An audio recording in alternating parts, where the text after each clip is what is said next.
देश के गृहमंत्री अमित शाह आज चंडीगढ़ पहुंचेंगे और आज ही कुछ ऐसे कार्यक्रम उद्घाटन करेंगे जिसकी कि लंबे समय तक चंडीगढ़ को फ़ायदा मिलने वाला है। उसमें कुछ स्कूल होंगे और पानी की सप्लाई के संबंधित कुछ होंगे और पुलिस से संबंधित कुछ कार्यक्रम होंगे। लेकिन उसमें सबसे महत्वपूर्ण जिस चीज़ का उद्घाटन होगा, जो आज चंडीगढ़ में कैमरे लगाए गए हैं, सीसीटीवी कैमरे जो लगाए जा रहे हैं, जिससे कि चंडीगढ़ में क्राइम कंट्रोल का ग्राफ पूरा कंट्रोल किया जाएगा, उसका उद्घाटन आज चंडीगढ़ में केंद्रीय गृहमंत्री अमित शाह करेंगे।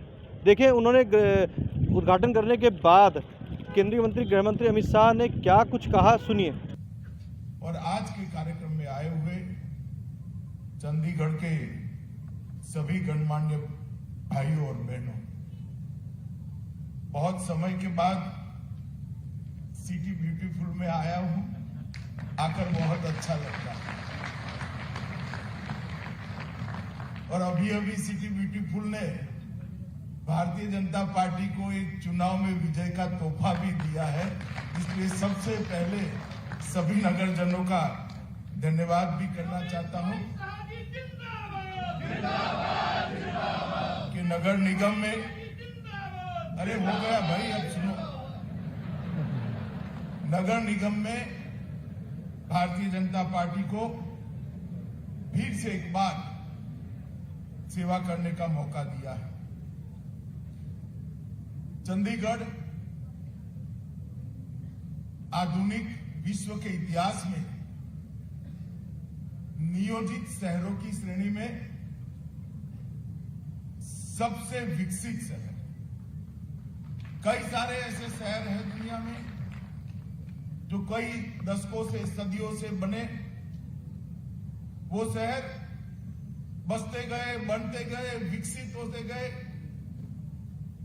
चंडीगढ़ हमारा भारत का बहुत कम शहरों में से एक शहर है जिसको आयोजन कर बनाया गया है। इसलिए हम बहुत छोटे से थे तब से गुजरात के बच्चों को कहा जाता था कि चंडीगढ़ देखने जैसा शहर है, प्लांट शहर है, बहुत अच्छा शहर।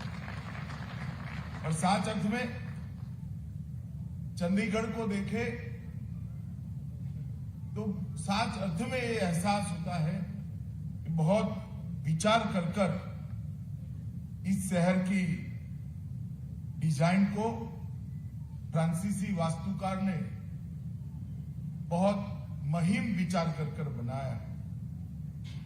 मगर शहर जब बनता है, बसता है, विकसता है, इसके साथ साथ इसकी रिक्वायरमेंट भी बदलती जाती है, समय बदलता जाता है। इसके साथ साथ भी बहुत सारी जरूरियातों में बदलाव आता जाता है और जो समय के साथ नहीं बदलते हैं वो अपने आप को प्रासंगिक नहीं रख पाते।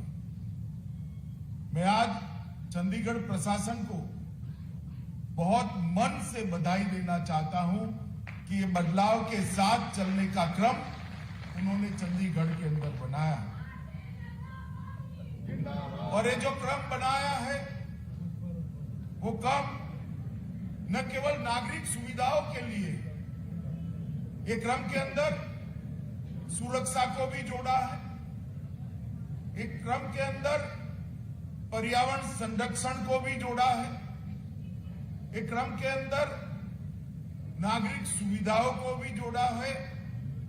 और बदलाव के क्रम में चंडीगढ़ की एक नई मिली जुली संस्कृति जो बनी है, वो संस्कृति का भी बहुत ध्यान रखकर रख रखाव भी किया गया है। और ये जो बदलाव की शुरुआत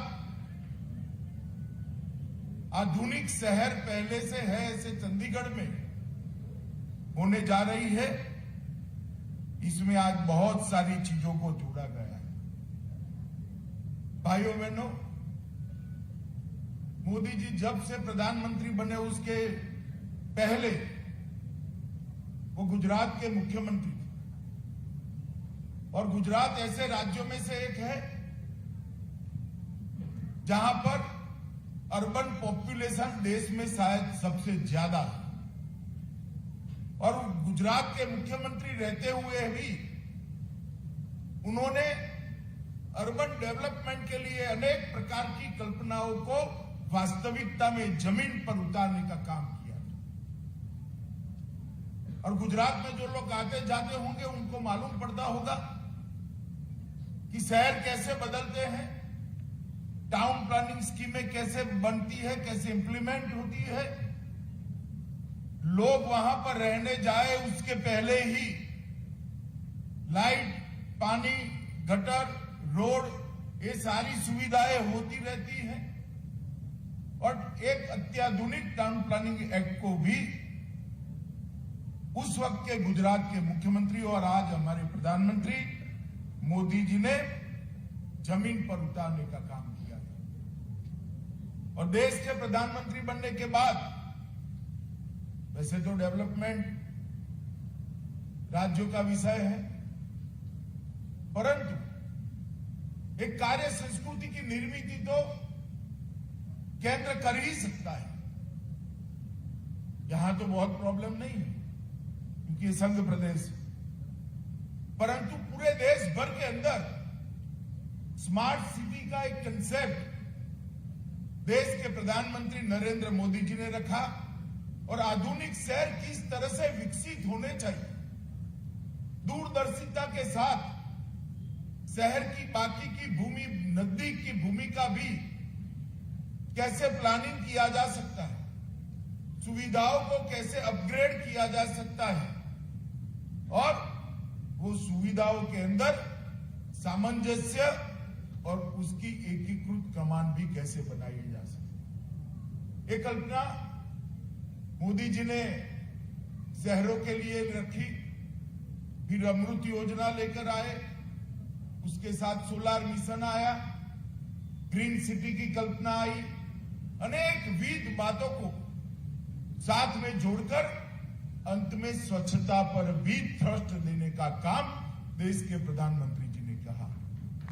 और मैं आज बेझिझक रूप से कह सकता हूं कि मोदी जी के ये इनिशिएटिव के कारण अर्बन डेवलपमेंट के क्षेत्र के अंदर पूरे देश भर में, चाहे सरकार किसी की भी हो, किसी भी पार्टी की हो, किसी भी विचारधारा की, परंतु पूरे देश भर में एक कार्य संस्कृति की निर्मित हुई है और शहरों के अंदर समान विकास पूरे देश भर में दिखाई पड़ता है। आज मैं यहां सुबह के हिस्से में शहरी विकास के साथ जुड़े हुए ढेर सारे कार्यक्रमों का लोकार्पण भी किया, भूमि पूजन भी किया। शाम को पुलिस के साथ जुड़े हुए मुख्यत्वे तो पुलिस हाउसिंग के कामों का लोकार्पण है, परंतु आज मैंने जो यहां प्रेजेंटेशन के माध्यम से यहां आने से पहले मैंने जो देखा है, इससे मैं इतना जरूर बताना चाहता हूं कि चंडीगढ़ आने वाले दिनों में शहर देश का सबसे डिसिप्लिन और सबसे आधुनिक शहर बनेगा। मित्रों, आज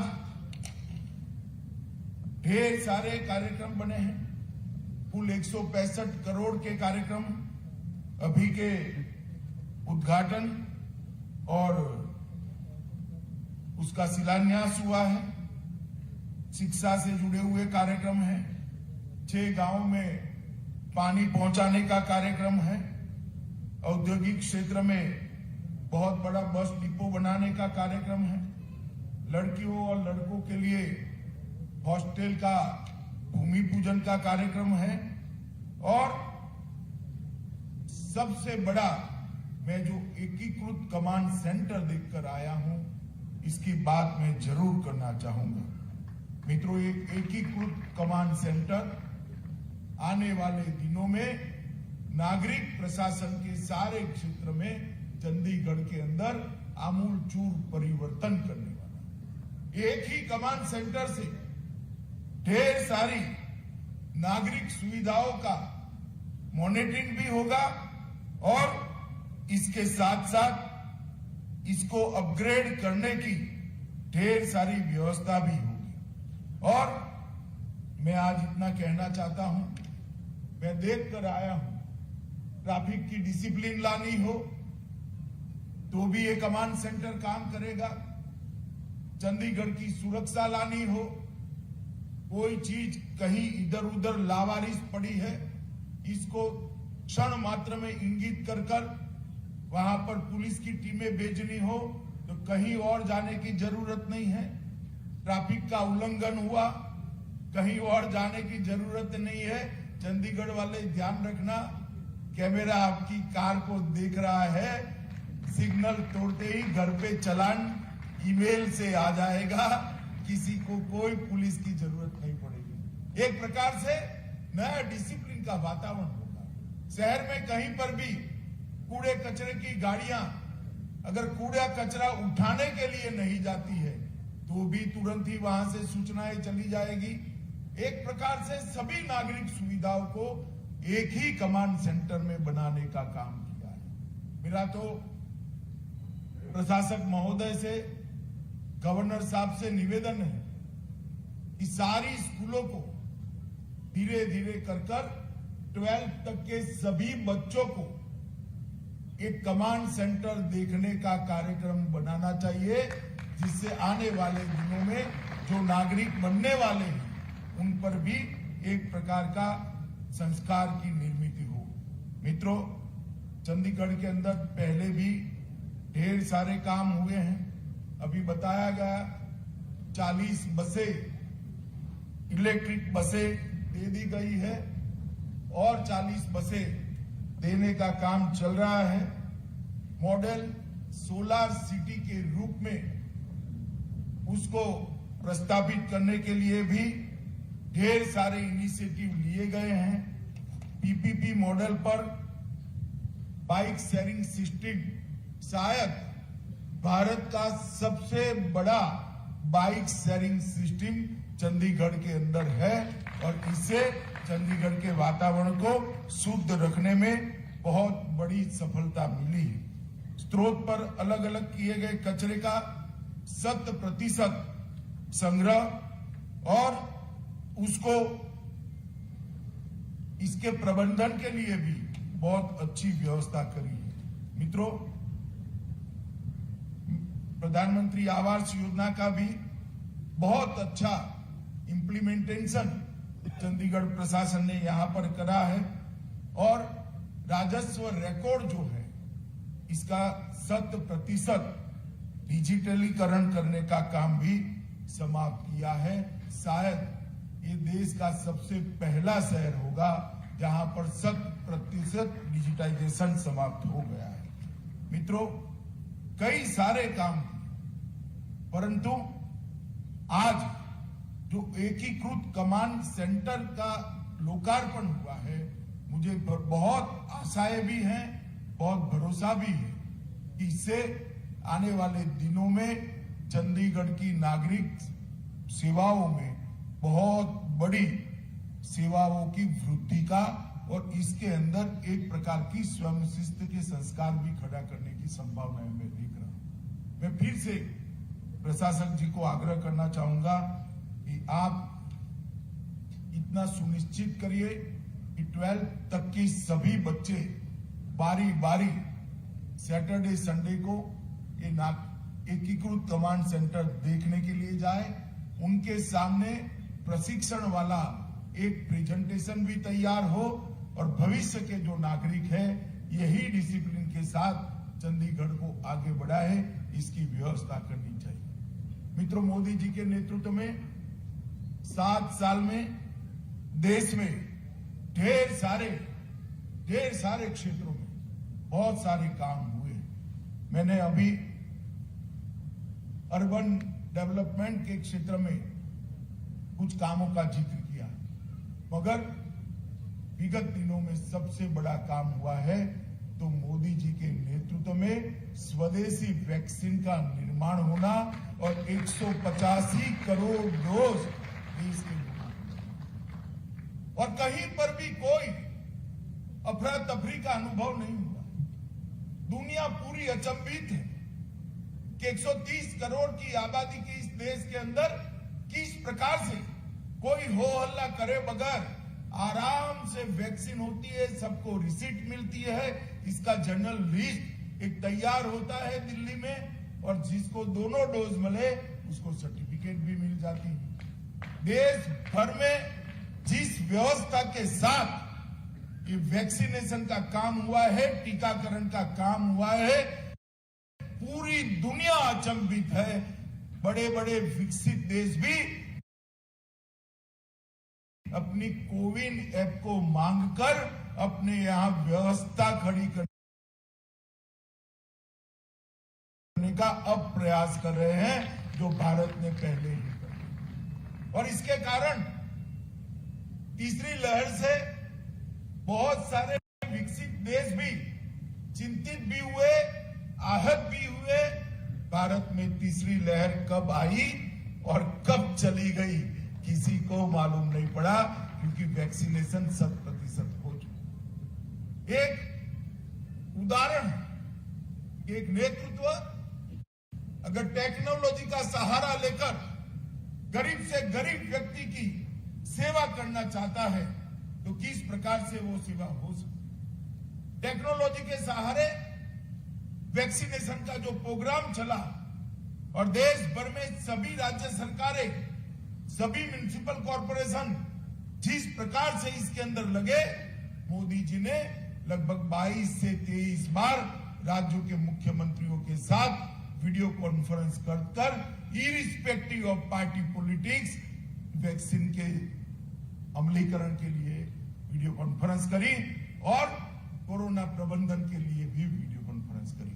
मित्रों, इसके साथ साथ मैं एक दूसरी बात भी आपको कहना चाहता हूं। हालांकि अब जो मैं बात कहना चाहता हूं वो सबको, इस सभागार में बैठे हुए लोगों से कोई लेन देन नहीं है, मगर कोरोना आ गया, लॉकडाउन लग गया, देश का एक बहुत बड़ा तबका जो रोज कमाकर रोज खाता है, कोई ऑटो वाला होगा, कोई फैक्ट्री का मजदूर होगा, कोई खेत मजदूर होगा, ढेर सारे ऐसे लोग थे जो रोज कमाते थे और रोज खाते थे। लॉकडाउन हो गया, सारी व्यवस्थाएं बंद, ठेले वाले होते हैं, छोटी रेहड़ी वाले होते हैं, सबकी रोजगारी समाप्त। और पूरा दुनिया ये देख रहा था कि 80 करोड़ गरीब किस प्रकार से भारत इसको मैनेज करेगा।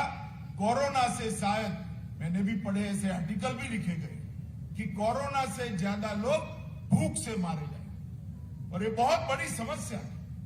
ईश्वर की कृपा है यहां बैठे हुए लोगों पर, हमें ये चिंता नहीं थी, मगर देश में 80 करोड़ लोग ऐसे थे, शाम को उसको क्या खाना, वो उनके लिए बहुत बड़ी चिंता थी। यहां पर भी टेक्नोलॉजी का उपयोग कर मोदी जी ने 2 साल तक देश के हर गरीब व्यक्ति को प्रति माह 5 किलो अनाज फ्री ऑफ कॉस्ट भेजने का काम, और इसके अंदर कहीं कोई कोताही नहीं हुई। क्यों नहीं हुई?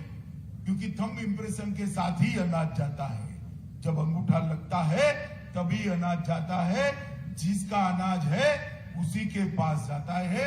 ये टेक्नोलॉजी को मोदी जी ने पहले ही देश के अंदर लगा दिया था, और इसके कारण 80 करोड़ लोगों को 2 साल तक प्रति माह 5 किलो अनाज देश के प्रधानमंत्री ने भारत सरकार की ओर से भेजने का काम किया, और गरीब के घर के चूल्हे को, उसकी रसोई को अहर्निश चलती रहे, इसकी चिंता करें। ये 2 उदाहरण हैं कि अगर देश का दूरदृष्टि नेता, देश का दूरदर्शी प्रधानमंत्री टेक्नोलॉजी का सहारा लेकर कोई चीज ठान लेता है, तो चाहे स्वास्थ्य का क्षेत्र हो, चाहे गरीब के घर में अनाज पहुंचाना हो, टेक्नोलॉजी के सहारे किसी के साथ अन्याय करे बगैर सबको अपना अधिकार देकर और जीरो करप्शन के साथ इन चीजों को कर सकता है।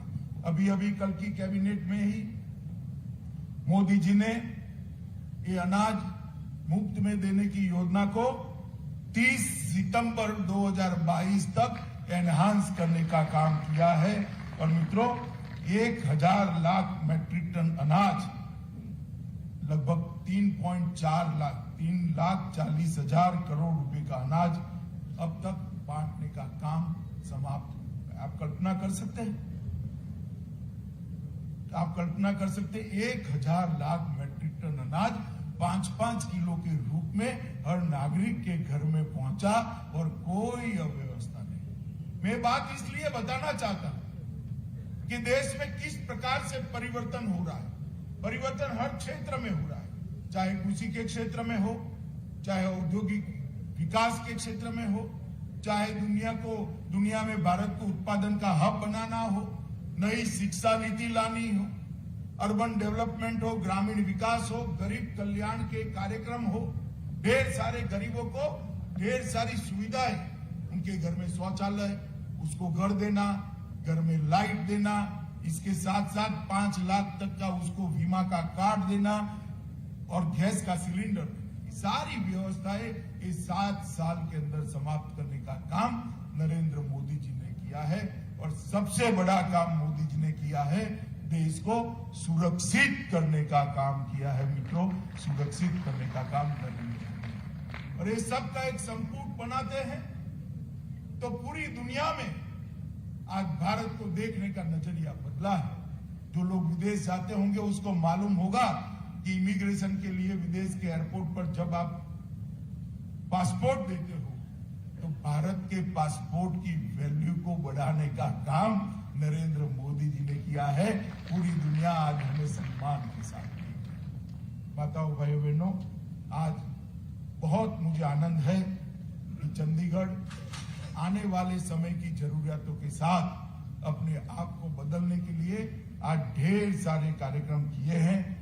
और मैं आप सभी को विश्वास देना चाहता हूं, मोदी जी का लक्ष्य है कि सारे संघ प्रदेश आइडियल एडमिनिस्ट्रेटिव यूनिट बने और चंडीगढ़ बहुत अच्छे तरीके से मोदी जी की इच्छा और मोदी जी को लक्ष्य को पूरा करने के लिए आगे बढ़ रहा है। आजादी के अमृत महोत्सव के वर्ष में जिस प्रकार से ये नई योजनाएं चालू की है, मुझे भरोसा है कि मोदी सरकार की कार्य संस्कृति की तहत योजना का जो निश्चित कालखंड है, उसी कालखंड में इसका उद्घाटन भी होगा और लोगों को इसकी सुविधाएं भी मिलने लगेगी। मैं फिर से एक बार आप सभी को बहुत बहुत शुभकामनाएं देता हूं। थोड़ा देरी से आए इसलिए क्षमा प्रार्थना कर मेरी बात को समाप्त करता हूं। भारत माता की जय, वंदे मातरम।